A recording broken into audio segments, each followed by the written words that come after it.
The last episode of Alya Sometimes Hides Her Feelings in Russian gave us an unexpected confession that surprised both Alya and Kuze. I've been enjoying how these episodes have been starting right after the previous episode, so it'll be nice to see what is Kuze's continued reaction, considering that he heard Alya confess to her in Russian and then she went and gave him a kiss on the cheek. He's just out here freaking out from the last time we saw him. The same goes for Alya, although she was more freaking out about the confession and less on the kiss on the cheek. So, anyways, well, again, it will be nice to see more of Kuze's reaction to it, and according to the thumbnail that we see on the Crunchyroll, I presume we're going to see Yuki again. Full links are on Patreon and early access on the YouTube memberships. Other than that, let us get started.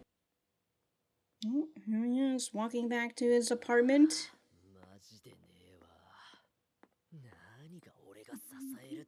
Oh, regretting all his cringe. Yeah, all that corny shit got a confession out of her, even if it's only in Russian. She was seriously flirting in Russian all this time.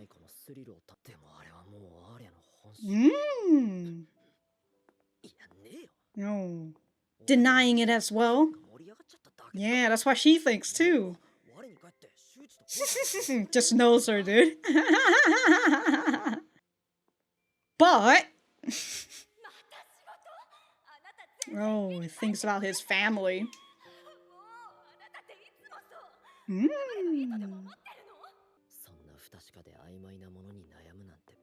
Ah, that's why he was like, I can't believe I've ever felt that feeling.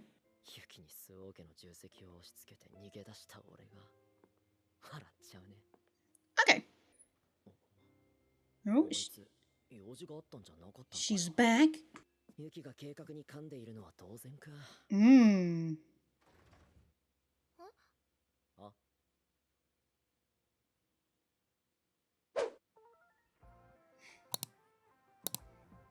No comment. I'm wondering if one of those girls that we see in the student council is going to be Yuki's.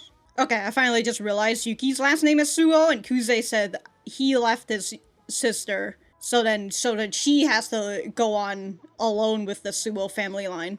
I didn't say that's why he ran away. He ran away from the family line, and I assume like it's the way her mother. We'll have to see.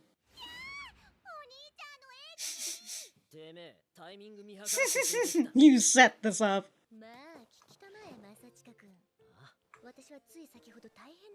Something crazy a few moments ago.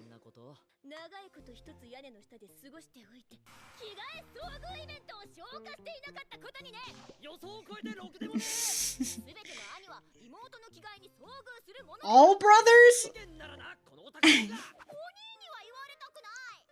Just two otakus, dude. Oh my god, she's talking directly to us! Oh.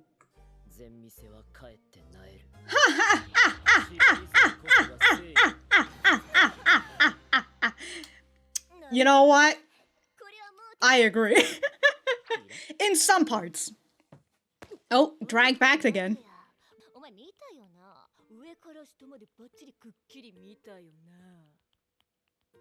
Uh-oh. Only down to the chest?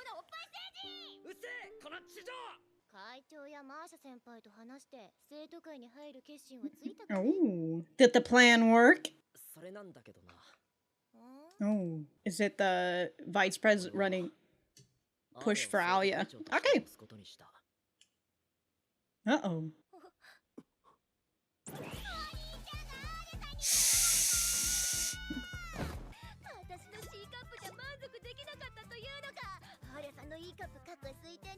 Citation needed? Bruh.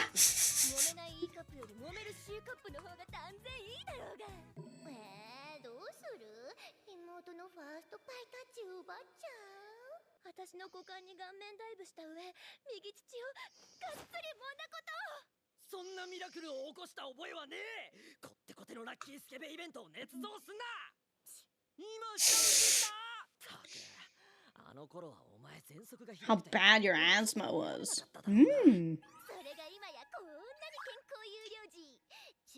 Okay. Wow.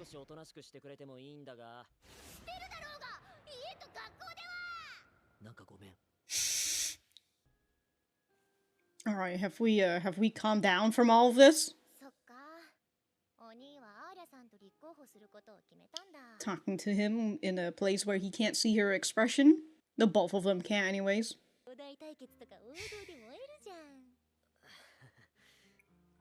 Gotta hit all the tropes, you know? Oh, just so we're clear, I'm not running away from you. A cheating episode or two?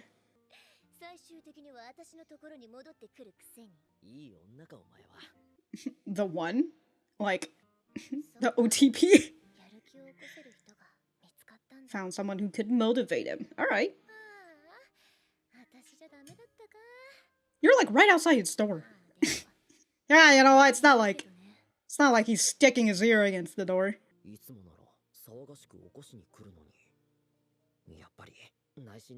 She was hurt by my decision deep down.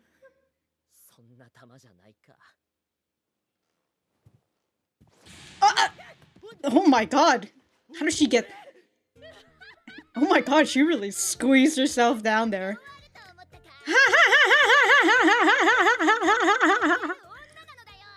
I always walked. Is she stuck? Like, is she actually...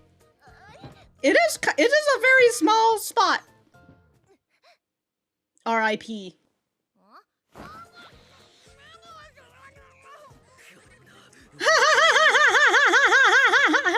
Yo, fucking smuggling her. It's gonna knock me up. That was a much better morning routine. Oh? How are you gonna act with him after the whole thing last night?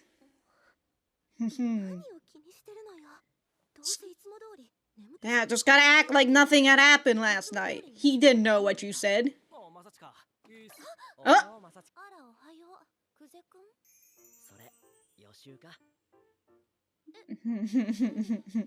Oh shit. You seeing him in a new light? All sparkly and everything. If this was Yuri, it'd be flowers. It's not his usual self today. And it's fragile and it's kinda hot! What if he did get enough sleep?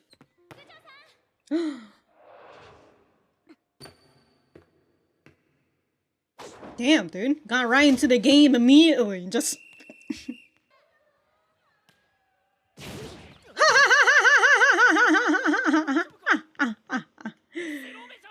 Holy shit. I mean, I would assume he would be after getting...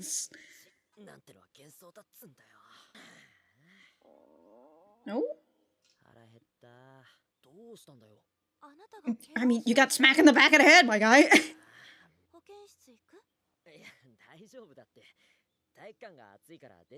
So he didn't go to the nurse's office? Ooh.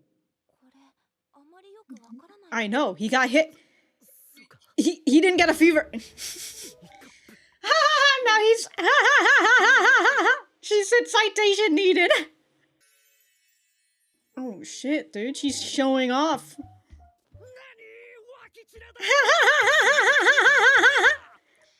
I mean, what else is she doing, huh?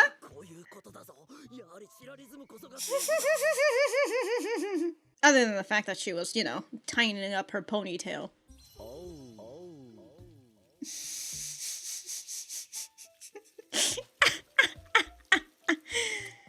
Oh god, the echo.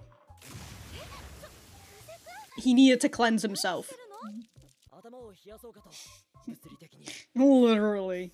It was getting hot in here. Oh, there's Masha. A man dripping with charisma from head to toe. If he looks down, he only sees boobas.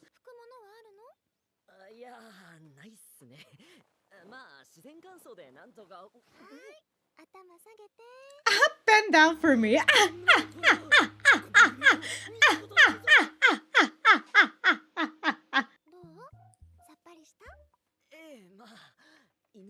No idea how a dog feels.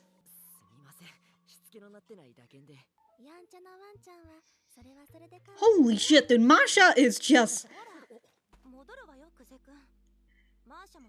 Yo, dude, Masha's laying it down, dude. Even Alya feels it. Ooh, just holding hands out here? Alright.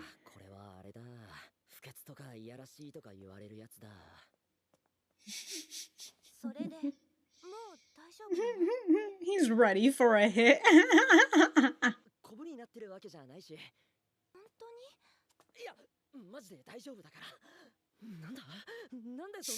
It's scary.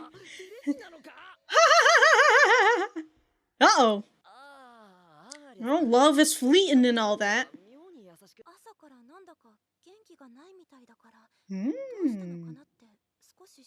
The both of them are worried that each other is off.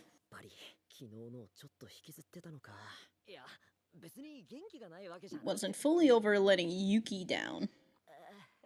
I'm hungry. That's it? That's the only reason? Oh, goes right back to how she is. You can't fall asleep on an empty stomach.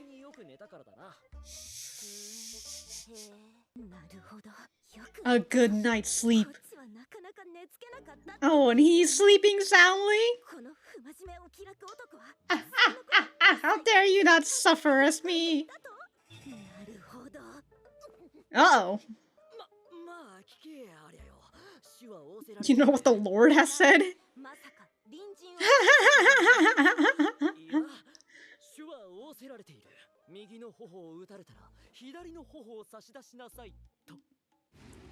She'll slap the other cheek then.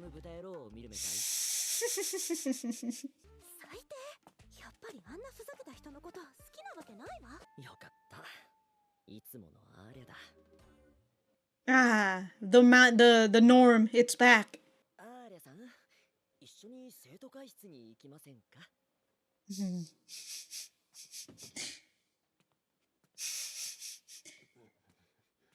I'm going to the student council. You can follow behind me. Baseball and soccer teams. Alright.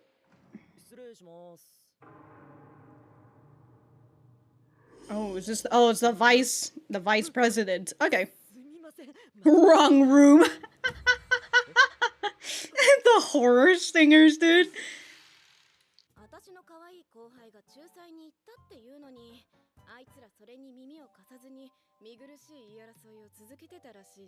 Mm-hmm. So oh, we knock some sense into them. Beat their ass.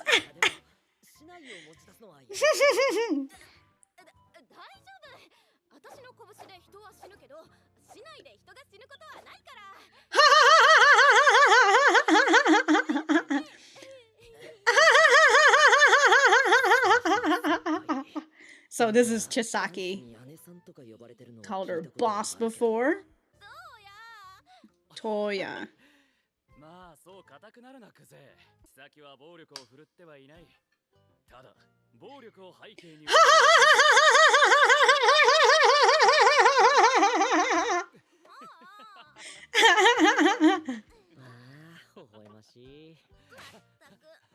Oh, oh, oh, oh, oh.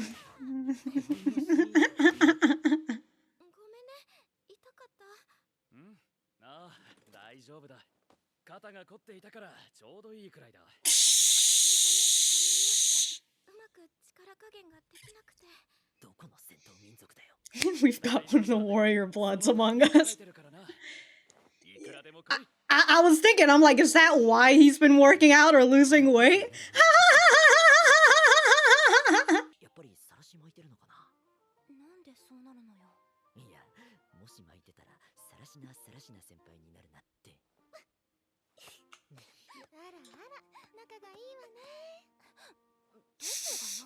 The same thing that...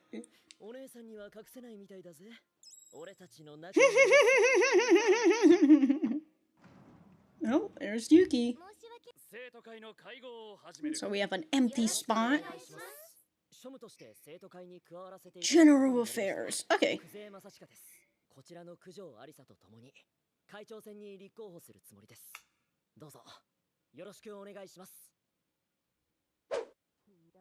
No, just ends like that. Alright. We'll continue with the whole student council stuff next episode. This sounds like such a like a 2000 rock song. You know, like I feel like I'm about to listen to Green Day or something. The vocals is a little bit too light though for me. For my preferences in terms of these types of music. Alright, that's the end of that. Okay, well. Pretty good episode. We will, we'll talk more about it in the, towards the end. Sorry, in the center, whatever, you know what the fuck's going on. Alright, so that was episode 5 of Alya Sometimes Hides Her Feelings in Russian. Let me know what you guys think about it in the comments down below. You know that I always like talking to you guys. For me, I thought that this was a pretty good episode. This show has been spectacular so far, other than one hang-up that I have over it, and that hang-up is Yuki and her love for incest jokes and whatnot. If you guys are like new to my channel, if I have like some sort of problem or something, I'll often just make my note about it, and then afterwards I, for the most part, won't really mention it as much, because I'm not really a big fan of people who go through episodes and just continuously have like that same irk point that they have over and over. Not really my thing, you know, so I much prefer to just get it off my chest, and if something else new comes up or something, you know, I'll talk about it. But other than that, I will just say it right here and we'll be done with it.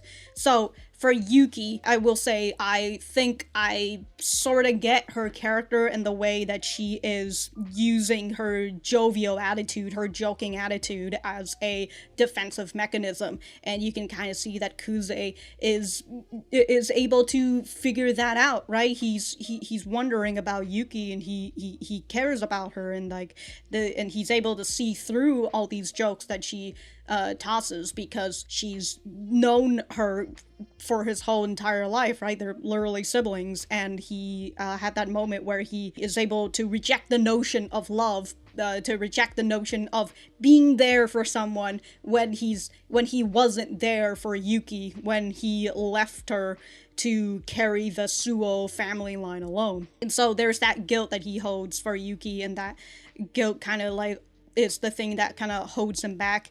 And we also see when Yuki kind of puts her mask down a little bit after she left Kuze's room, right? And she's just like, oh, it seems like Kuze finally found someone to motivate him, because she, again, like they both genuinely care about each other, and she was trying to motivate him. She was trying to get him back to the student council, because she knows that he's really good at it. And so for Kuze to actually wanting to come back to the student council, wanting to join into the whole elective process again, right? And like, even though she is a little upset, a little disappointed that it wasn't her who was able to motivate him, and instead it was Alya, you know, Alya's out here cucking her and all that, she is still glad for Kuze to have motivation again, to actually be active in his life instead of just going through it listlessly. And with the 2 other episodes where we didn't really see her, and we had more of Kuze reminiscing about the old memories of him and Yuki, and him just thinking about Yuki in general, right? It gives us the puzzle pieces for us to click together on why these siblings are like so attached to each other, right? By the hips, essentially. Where for Kuze, he feels like he ran away from Yuki. That's why he spends a lot of time with her. That's why we see in episode 2, right? He would go out shopping with her, right? He is willing to spend all this time, and we saw them texting with one another in the first episode. So he keeps in tight contact with her, and that goes because he feels like he's abandoned her at some point. That's why he's making up all that time. And I would assume Yuki feels like she was abandoned by her brother, and that's why she's so attached to him, but then, but again, right? They both have a genuine bond, a genuine sibling love that they have for one another. And so, looking past all of this, like, incest jokes that Yuki does, I totally get it, and I like Yuki's character to that degree, but they're constantly using Yuki, the writer, I say, the mangaka, using Yuki to drive in that whole incest joke. Her talking about, like, oh, we gotta hit the cliches, you know? Every brother has seen their sister naked before, and I'm just over here like, that's... I mean, obviously, she's saying that as a hyperbole, right? It's not every brother.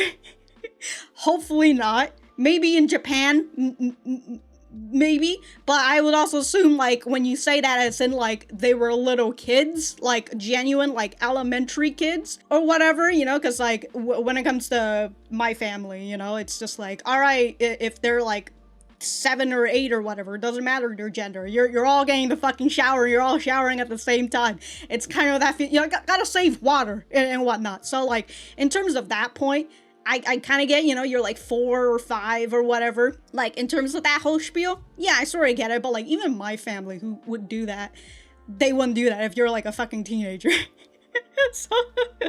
so again, like, the whole, that whole hyperbole thing, you know, like, okay, whatever. Let me go skim through a bit of this scene, even though I won't show it to you. Okay, at some point she says, all jokes aside, this is my way of making up to you for tricking you today. So that's the whole tricking Kuze to come in to help with the student council and then eventually getting him to join the student council. This is her way of making it up for giving him fan service. And she continues to push to Kuze, right? Like, I know that you checked me out from top to bottom, and eventually Kuze gives in and he's just like, no, I only stared at your boobs, which, you know, like, honestly, I kind of felt like at that point where I was just, in terms of like the whole entire scene, I was like, all right, I think we're pushing it a little bit, just a little bit. But going to some of these scenes, which I will show you here, with Kuze talking about how he's decided to push for Alya to be student council president, right? So he's going to be the one who helps her in the election. He's not going to be helping Yuki. He even makes a point later on with him saying like, oh, to be clear, right, I'm not abandoning you or anything. So like, that's still his genuine, his genuine fear that's like poking out. But we do see the, you know, the typical point in manga and anime where we can't see the character's eyes, we only see their lips, so like we don't particularly know what they're thinking or what their whole facial expression looks like. I would assume, because as Kuze kind of figures it out, that she did feel a little bit down, but like immediately here Yuki plays it off as like a joke. Yeah, she jumps, she screams, oh no, Alya cucked me and took my Oni-chan, and you know, some of these stuff, again, like, I'm willing to just push that by because she's using this as a defensive mechanism to not reveal her true emotions. But then she goes and she's just like, were my C cups not enough to satisfy you? And she mentions about, like, Alya having E cups, citation needed. Like, you know, at some point like these, I'm just kind of like, again, like, these whole stuff, it goes a little bit too far, and I'm not a super big fan of it. I know that people will argue, because I've seen people arguing about this, the Yuki lovers here and all, just like, oh, she's just joking, it's just jokes, bro. And I will say, you know, we've had some moments, not here in this anime, but like in real life and all that, where things are supposedly jokes when they're not really jokes, and people just disguise it as jokes. And I'm not saying, again, I'm just saying this as like a general thing. I'm not saying that like, oh, Yuki totally has a thing for her brother. Because, you know, I'm willing to believe more in the fact that she is just joking. And again, that this is just her defensive mechanism, right? For her genuine love for her brother, and not like as a man, you know, just her genuine love as a brother, her love for her brother, that she's kind of just twisting it into, and also because she's like a degenerate, you know, she's a degenerate otaku out here, so she's speaking this is her language, right? And I've come to understand that this is her language and all that, and that's why I'm repeating myself. I'm able to look past all these things that she's talking about. Oh yeah, there's also this one part where Kuze mentions, well, hold on. Kuze mentions about how she has bad asthma, and so that's why we saw, I think it was in episode 3, when he flashbacks back, flashback back to her being in the bed, right? So I thought she was like really, really sick or something, but she has really bad asthma, and so she couldn't go out, so understandable. And so that asthma is something that hopefully got better for her, you know, so she's here out in the open now, right? Look how well I am. I haven't even gotten sick throughout middle school. That's some good shit. And we have Kuze, who says this offhand comment to her: I'd prefer it if you curve your energy a little bit, honestly. And so that gets her to yell out, I do, at home and in school. And I this is her, like, genuinely, perhaps tiny little upset, because I would presume with her mom, right, and again with the way Kuze said, she has to go on with the Suo family line. She has to lead that family line alone. I would presume maybe her mom is a little bit, not a little bit, stricter, more strict. So that's why she says, I have to curb this energy at home and in school. It's understandable why she's like this fucking gremlin with Kuze, because she knows that he's not going to judge her, not going to tell her to buzz off, not tell her to, like, you need to be a proper lady or whatever, right? Kind of the way that you see her at school, right? She's very different when she's with Kuze and when she's in school and at home. So she goes into the whole feeling of she feels safe around Kuze, and understandable. And again, I get why she acts like a fellow fucking gremlin. You know, like, the whole morning segment, when she hid under his bed and grabbed his leg to scare him and trip him and all that. You know, I like this morning segment. I definitely think that this is definitely more of a, like, this is literally a gremlin attitude right here. Hiding under his bed, waiting for him to wake up. And then eventually getting stuck and having Kuze just fucking grabbing his blanket and just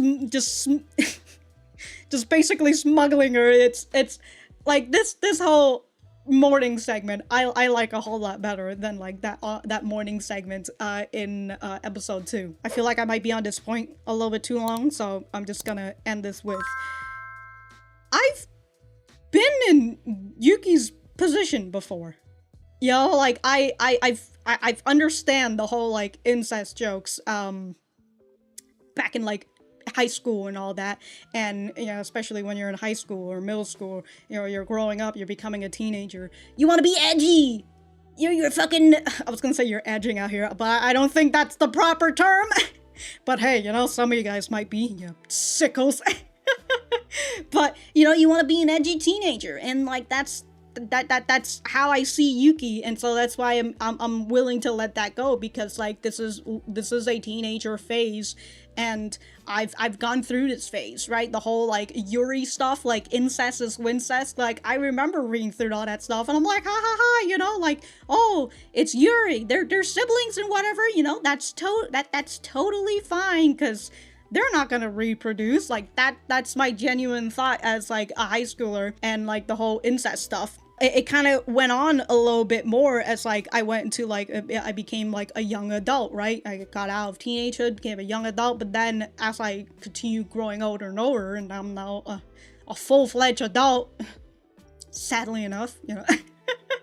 But, like, now I'm, like, here at the age of almost 28, I look back at myself back in those high school years, and I'm just like, God, that's fucking awful. And, like, I know exactly why I made those, and, like, they're things that I'm not gonna tell you fucks about, alright? You don't deserve it. Sorry, I know why I'm so aggressive. But I'm able to understand why I said those sort of things, and you know, back in, like, high school, you think, and I will say, like, kids in high school, they are exactly that, kids. And, you know, if you're a high schooler or something, God, I hope you're not watching this. You know, kids in high school often like, oh, I'm basically a grown up, like, I'm so smarter, or, like, even, like, the kids in high school who thinks that they're so much more grown up than other kids, because I used to be one of those kids, alright? I thought I was a little bit more mature than others. I thought my thinking was a little bit more mature than other kids my age. I think a lot of us as high schoolers have thought that like we were older than our age was. But then as you grow up and as you get more life lessons, you've again just grow older and you just become hopefully a little wiser with time. You look back on your younger self and you think, wow, I was a fucking moron. I didn't know what the fuck was going on. Like, you think my 17-year-old self knew how to do taxes? Yeah, fucking right. The fucking morons. All versions of me.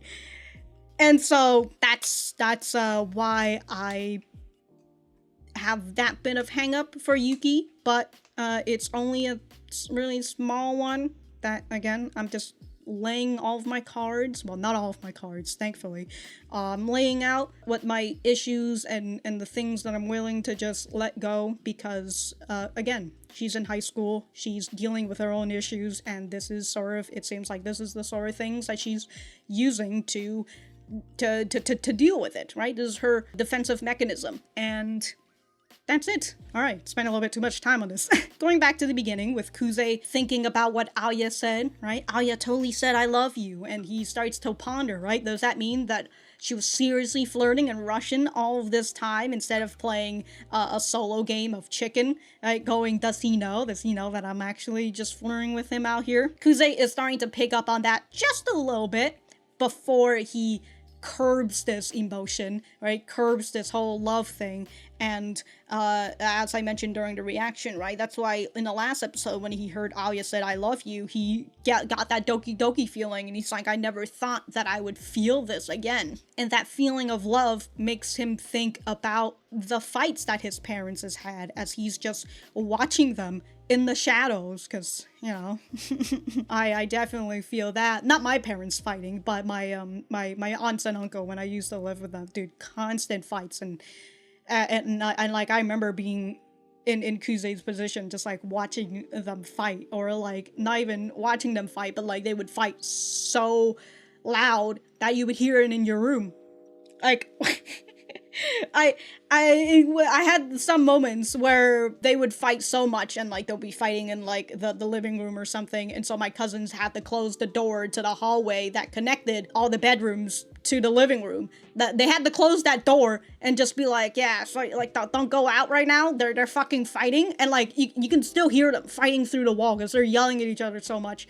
So I totally like feel that, and it makes it very this whole thing, especially with him saying after like this whole stuff, right, with his parents fighting, he thinks to himself, love is a flimsy and unreliable emotion. Racking my brain over it is a waste of time. So he says love is fleeting. Obviously, kids would probably think about this if their parents has had a messy divorce or has fought with each other, and their kids would see this. There would be a good chunk of them who would think, yeah, love is a waste of time. My parents didn't work out. I don't want to be bothered with it. I don't want to be taken down this route because, I mean, they haven't really seen another example in their real life that where love is a successful thing. They've only Kuze, right, in this point, has only seen the failures of love, and so he doesn't want that failure. And instead of going into a love and having that failure, it's better to just not have it at all. So I enjoy this point, and it makes it understandable why Kuze has been tossing all of Alya's words sort of in the bin. It's like he takes in the bin, but he doesn't recycle it. So like it's still in the fucking trash, but he tosses them all in the trash because he doesn't want to have to go through these things that his parents are having. Oh, his parents went through. But not only is it his parents that's really causing him to feel this way, it's also his feelings, his relationship with Yuki. Again, he says, who, me? The guy who ran away and left Yuki to carry on the Suo family name alone? And God, the way that he says, like, oh, I left her, and now I have to she has to carry the Suo family alone. And the way that he mentions, I think episode 3, where he says, that mother of ours, like it kind of feels like I would presume, you know, again, big assumptions out here, don't answer it, that he doesn't have a good relationship with his mother, and also that's probably why he decided to go with his dad instead. Which, you know, if I really feel like psychoanalyzing anime characters, it kind of makes me wonder what he thought about this whole argument here, and the fact that his dad is constantly working and his mom was arguing with him about, well, it's really more like it's just her yelling, because like we didn't really hear him say anything, but she's just like, you have to work again, you're never home these days, do you think apologizing magically makes it okay? And so I do wonder like what is going through Kuze's head at this moment, where his mom is literally saying like, I want you to fucking spend time with me. Right? Like, I want you to actually spend time at home and do all this.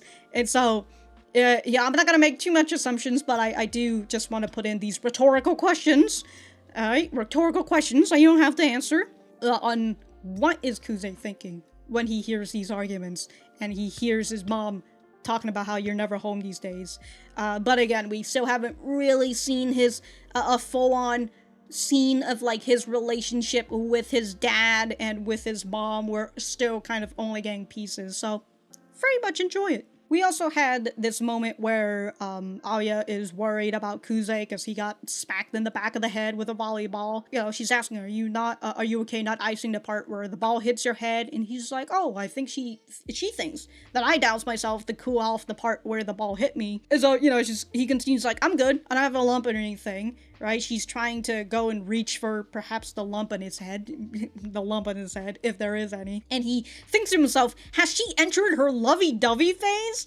And I find that very funny that like him thinking about it as what gets him to like push her back, essentially. You know, like he's just like, whoa, the love shit? Gotta get this away from me. And so this gets him to go and ask, like, you've been acting weird. Aren't you being awfully nice to me today? And that gets Alya to go and say, well, you haven't been yourself all day. And she's worried that something is wrong, right? And that kind of makes him realize, oh, I guess I wasn't fully over letting Yuki down. And I like that, you know, Kuze's just kind of been down on that this whole time as well. Again, even when Yuki is being playful and being like, oh, you think I'm gonna get all sappy in the morning or whatever?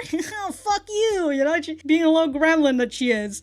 And, but Kuze still seeing through that, and that's why he's been acting a little weird, but of course he's not going to say that, and he's just kind of like, oh, you know, maybe I'm just a little hungry, I actually had a good sleep, so that gets Alya a little pissed when she puts on her frown again. And also, with Kuze talking about like, oh, you know what the Lord has said.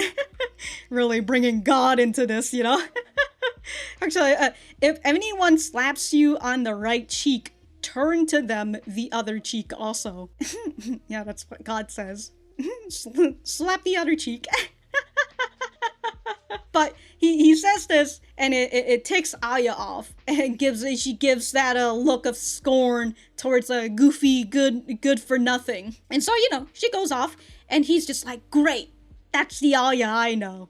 And he's happy that like we're back to the norm instead of her being in her lovey-dovey phase, her phase where she actually sort of cares about you. Oh my god, you know, and he's just like, whoa, we can't have that. And so he does all of this to get her back to the norm, right? The normality that he is used to. Because like the change, very scary, because that sort of change, especially for love, can lead down the path that his parents went through, and he'd rather not have that. I really like this episode in terms of how it showcases Kuze's mentality, especially towards love, so very enjoyable.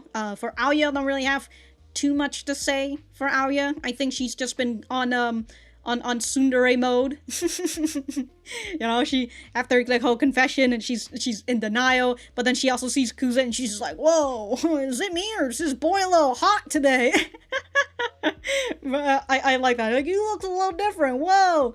And then eventually she just goes back to her usual self, where she's just like, oh, he's always like this. Well, of course I'm not actually in love with him, right? So she kind of just defaults back to that mode, and it's a big reason is because Kuze got herself to go back to that mode. Unfortunate for Alya, but hey, it seems like Kuze's gonna do some other unexpected things for Alya that's gonna just end up making her fall right back into the trap that is love. For Masha, oh my god, dude, she is laying it down, dude. Like, she sees Alya and Kuze, and then she's like, oh, what's this? A man dripping with charisma from head to toe, are we? Damn, dude. She's really out here saying he's dripping in riz. Oh my god.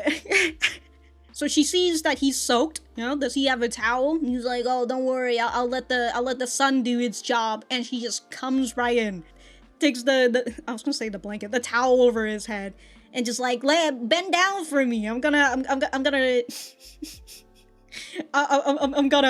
rub you off, all right? Meanwhile, giving him literally a front row seat to her biddies, and he's just all be like, oh my god, what the fuck's going, like, you cannot tell me that Masha did not do this on purpose. And like, even to specifically do this in front of Alya, and like to make it to the point where like Alya can't see his head. So like, I mean, I think Alya probably would have an idea, but like to even cover his head so then Alya can't see that he is literally staring straight at her biddies. Like, she is giving him, not to say that comfort, but like that ability to just stare straight into her biddies, because he is covered for the most part, so like nobody's going to see what he's looking at. Oh my god, dude, Masha. So Masha says, do you feel better? And he says, I do, I get how a dog feels. And Masha plays along with it. Oh, like an Akita or something? And I love that he's like, oh, don't ask me about the breed, but you know, I'm just a rowdy mutt. And so after that, she smiles and she says, a naughty dog has his charms, you know. Yo, dude, Masha's just laying it down. Holy fuck. Oh my god. Oh my god, dude. Look, that must have, like, stirred something within Alya, because, like, Alya just went and took his hand and just walked off. You know, she's like, we're going back, Kuze. Right, took his arm and everything. And she even goes and tells to Masha, like, you need to go back to your class. So yeah, she just went and she fucking took him, holding hands and everything. If I can find it. Yeah, just out here holding his hand, taking him away. Like, Masha, I'm not letting you do this any longer. Oh my god! Oh my god! So towards the end, we finally get to see the vice president, the person that Kenzaki is dating, Sarashima Chisaki. She, I was just literally based on her haircut, just because like anime just does this, right? That she is perhaps a bit of a tomboy. Who knows? Just literally from her haircut, because like when it comes to like some anime and manga, they love to use these type of haircut to showcase that they are a bit of a tomboy, and you can kind of see that with the way Chisaki talks about how like she used the power of violence out here, just from seeing the way that like she gets very tough, but like she softens up on Kenzaki. I love it, dude. Like we literally only seen him like a little bit, like especially with her going and like, you know, like fucking hitting his shoulder and everything, and he's just over like, oh shit, you're gonna dislocate my shoulder or something. and her going like, oh, sometimes I just don't know how to control my power. I don't know. You understand these hands, dude? These hands. Oh, dude, I love the part where she's just like, look, my fists can kill. My fists are lethal. The bamboo sword is not, because it's gotta break before I fucking kill him. Yo! I love it. But again, with her saying like, I just don't know how to control my powers sometimes. I'm sorry, Toya. And Toya, I assume that's a nickname and not like his full name, probably. But I'm gonna say Kenzaki. But like Kenzaki's just like, yeah, don't worry, I trained my body for this so I could take a beating from you. I find, like, the moment she started hitting him and all that, and her talking about, like, the power of violence, like, it clicked in my head that, oh, so this is why he fucking, lost weight, and I would presume started working out. Because he needs to have a tough body in order to survive her. There's a certain something in there, but we'll have to see if it goes further than, like, her, you know, slapping him around a little bit. But, you know, until they showcase that, we'll have to see. We'll have to see. But here we are with the entire student council, I would presume. The sixth, so I was, yeah, the seventh member of the student council has not appeared yet. So I presume she's a new recruit, I would presume.